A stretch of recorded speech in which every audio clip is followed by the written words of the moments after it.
Right, this is a quick video on the R1200GS adventure bike I've got up for sale. It's on eBay. It's got part history and it hasn't got a lot of history. It's got all the MOTs. It's had servicing. I've bought parts to actually service it, just haven't got around to it yet.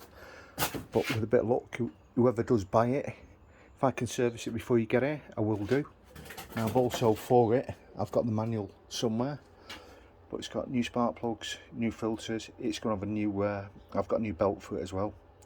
So engine oil, gearbox oil, and I'll go over the brakes. I mean, there's nothing wrong with them, to be honest. I've been out on it for the last week or two, and it rides beautifully.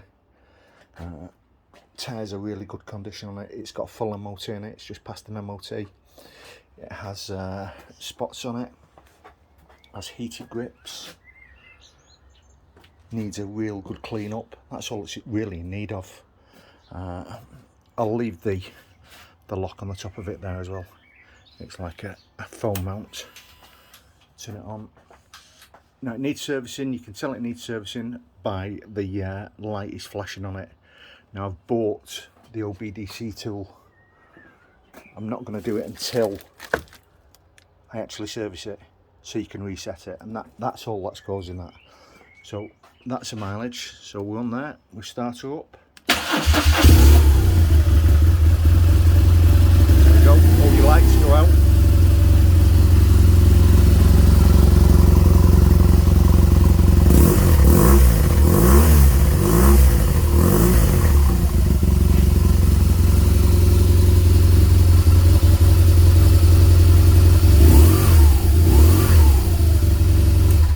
I don't like revving bikes when they're just starting them straight up. It don't do them any good. In the corner here, it's got all the panniers. So they're the other two side panniers that'll go onto it. One of them's got an actual guard for the exhaust pipe. There's a few little scuffs like this, a few little marks, but other than that, it's just quite good nick. When I purchased it, the seller actually said it's a non-standard GS screen, works brilliant. It's actually off a Triumph, he said. So that's been butchered a little bit around here. He's made adaptations, but it works really well, to be fair. You could always go back to the Beamer for about 70 quid. But yeah, really nice bike. She's just, to be honest, she's just a little bit too big for me. When I sit on it, it rides beautifully, does ride absolutely beautiful, but when I sit on it, I'm on my tiptoes on both sides. And the one thing about them, now what I've done on this, it's only a bodge, and it is really a bodge. All it is a piece of wood and some clips, clips to actually force this down a little bit further, because this stand, when this drops down to the side, it's nearly at 45 degrees, and it's a heavy old beast to lift up from my size. I mean, if you're going to be like 6 foot, 32-inch leg, 34-inch leg, it's not even going to bother you, but it is heavy. And I found that going to it. I went to a motorcycle shop just nosing, and it was on an incline, and I really struggled to put it up straight, stand on it and put it up straight, and that's really the reason for me. I'd love to keep it, but if I drop it, it'll just stay where it drops. Now the other side it's got on it as well is on the mirror. You can see there, this is flaking away.